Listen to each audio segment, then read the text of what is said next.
السلام علیکم ناظرین، آپ کا میزبان اجاز راجہ ایشو ٹوڈے کے ساتھ حاضر ہے۔ ناظرین، اس وقت جو پاکستان کی سیاست جا رہی ہے، جیسا کہ آپ جانتے ہیں کہ سیاست میں بدتمیزی، تشدد پسندی، یہ چیزیں کوٹ کوٹ کر بھر گئی ہیں۔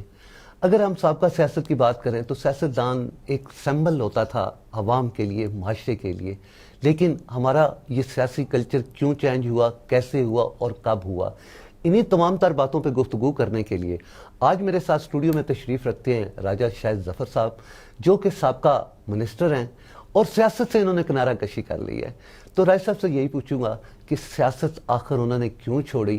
اگر میں سیاست کی بات کرتا ہوں تو راجہ صاحب کا ایک بڑا کلیدی کردار تھا اس ملک کو سنوارنے میں، بنانے میں اور پارلیمنٹ میں۔ تو میں راجہ صاحب سے بات شروع کرتا ہوں، آپ کو بھی ملاتا ہوں۔ السلام علیکم راجہ صاحب۔ السلام علیکم جی۔ راجہ صاحب، سب سے پہلے تو یہ بتائیں، ماشاءاللہ آپ کا ایک بڑا لانگ ایکسپیرینس تھا ہماری پاکستان کی سیاست میں، لیکن پھر اچانک آپ مدار سے غائب ہو گئے، آپ نے سیاست سے کنارہ کشی کر لی۔ تو سر، ہماری عوام یہ جاننا چاہے گی، ہمارے ناظرین، کہ آخر ایسا کیوں تھا؟ بسم اللہ الرحمن الرحیم۔ میرا اصل میں سیاست بہت جلدی ینگ ایج میں نے شروع کر دی تھی۔ 16 سال کی عمر میں الیکشن لڑا تھا، پہلا گورنمنٹ کالج یونین کی سیکرٹری کا۔ اچھا۔ سیکرٹری منتخب ہوا، ایوب خان کے مارشل لاء کے خلاف تحریک چلائی، اور اسی عمر میں ہتھکڑیاں لگی اور مارشل لاء کے کیس بکتے۔ ٹھیک ہے۔ پھر 1970 میں گورنمنٹ کالج یونین کا ہی پریزیڈنٹ بنا، پھر تحریک چلی، پھر وہی جو مارشل لاء کے ٹیکٹس ہوتے ہیں وہ بھگتنے پڑے۔ پھر کافی عرصہ مجھے خاموش رہنے کے بعد میں جب پہلی دفعہ بلدیاتی الیکشن ہوئے تو میں ممبر ڈسٹرکٹ کونسل بنا، اور چیئرمین ڈسٹرکٹ کونسل مجھے، چونکہ میں اینٹی اسٹیبلشمنٹ تھا، مجھے ہروایا گیا over spin of coin, vote برابر کر کے۔ پھر 1985 کے انتخابات آ گئے اور میں ایز این انڈیپینڈنٹ میں نے وہ الیکشن لڑا سٹنگ چیئرمین ڈسٹرکٹ کونسل کے خلاف، اور وہ اس کے خلاف جس کو اسٹیبلشمنٹ پوری طرح سپورٹ کر رہی تھی، اور الحمدللہ وہ الیکشن جیتا۔ اور الیکشن کے بعد اسمبلی میں ایک سرکاری پارٹی بنائی گئی مسلم لیگ کے نام سے۔ الحمدللہ ہم 20 لوگ تھے جنہوں نے اس آفیشیل مسلم لیگ میں شمولیت اختیار نہیں کی، بلکہ ہم نے اپوزیشن کا رول کیا، اور جو 8th امینڈمنٹ بل تھی جس کو جنرل ضیاء الحق اس وقت پریزیڈنٹ تھے، وہ جلدی ہی میں پاس کرانا چاہتے ہیں، وہ تقریباً 3.5 مہینے لگے ان کو اس کو پاس کرانے میں، اور اس میں بھی ان کی ٹرمز کنڈیشن نہیں، ان میں بڑی چینجز کر کے انہوں کرنا پڑا۔ بڑے وزاداری سے اس وقت سیاست ہوتی تھی، ہم اپوزیشن میں تھے لیکن ہم بلو بیلٹ ہٹ نہیں کرتے تھے، اور گورنمنٹ نے بھی ہماری کوئی مارشل لاء گورنمنٹ ہونے کے باوجود، فوجی گورنمنٹ ہونے کے باوجود، وہ ہماری آرم ٹوسٹنگ نہیں ہوئی۔ پھر الیکشن اچانک اسمبلیز ڈیزالو ہو گئی، 88 کے اسمبلی بنی، تو پاکستان پیپلز پارٹی کی، چونکہ میرا شروع سے کالج کے زمانے سے ان کے ساتھ وابستگی تھی، پیپلز پارٹی کی ٹکٹ پہ میں الیکشن لڑا، MNA بنا پنڈی سے۔ سب سے بڑی اکنامک منسٹری بی بی نے مجھے دی، اور اس سے مجھے یاد ہے پہلی پریس کانفرنس منسٹرز کے نامینیٹ ہونے کے بعد جب ہوئی تو BBC کے نمائندے نے پوچھا، اس نے کہا یہ تو بڑا ریسنٹلی شامل ہوا ہے پارٹی میں، اور سب سے اس کو امپورٹنٹ منسٹری دے دی ہے۔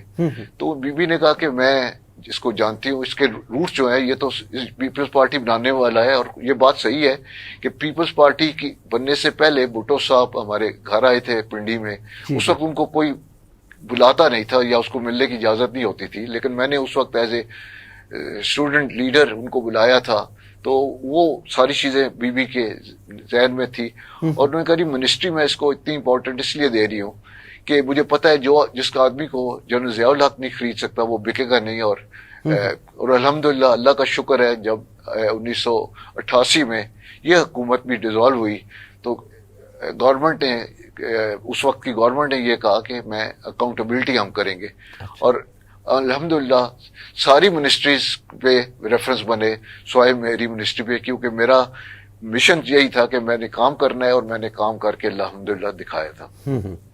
اچھا راجہ صاحب، چلیں بھٹو کے ساتھ آپ بہت رہے، آپ بہت اچھی طرح ان کو جانتے ہیں۔ اگر میں بھٹو صاحب کی بات کرتا ہوں تو ضیاء الحق کے اور ان کے درمیان جو اختلاف، کون سی ایسی چیزیں جی جو اختلافات کا باعث بنی، یا وہی اس کے پیچھے بھی کوئی امریکہ کی سازش تھی؟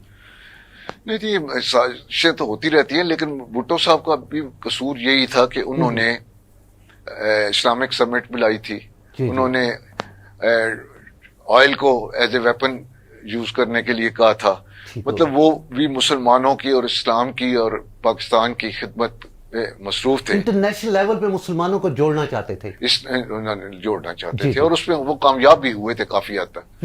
لیکن آپ نے دیکھا کہ اس کے دو جو میجر پلیئرز تھے، جنرل اپنا قذافی اور شاہ فیصل، نہیں، شاہ فیصل اور بھٹو صاحب دونوں کو اسی ٹائم پہ شہید کر دیا گیا.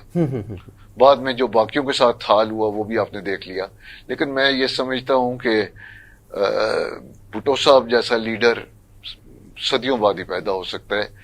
تو لیکن میں نے اس کے بعد جو بی بی کے ساتھ کام کیا ہے، میں سمجھتا ہوں، میں یہ مبالغہ نہیں ہوگا، بی بی اگر بھٹو صاحب سے زیادہ بہتر نہ ہو، ان کے برابر کی ان سے کم بھی نہیں تھی، کم نہیں تھی. ان کا عکس ان میں بڑا نمایاں تھا جی، ان کا تھا ویژن، ان کا بڑا تھا، ہر چیز پر ان کو عبور تھا، سیاست کو وہ بڑا اچھی طرح سمجھتی تھی، اور سیاسی فیصلے جو کرتی تھی وہ میں سمجھتا ہوں کہ وہ دو سمت ہوتے تھے، اور اگر ان کو موقع مل جاتا، جو ان کو نہیں دیا گیا، موقع مل جاتا تو پاکستان کو بہت اوپر لے جانا تھا انہوں نے. ٹھیک. اچھا رائے صاحب، کہا یہ جاتا ہے جب ہمارا مشرقی پاکستان علیحدہ ہوا تو اس میں اکثر بھٹو صاحب کا نام لیا جاتا ہے، تو وہ ہمارے ناظرین کو بتائیے کہ ایکچوئل وجوہات کیا تھی؟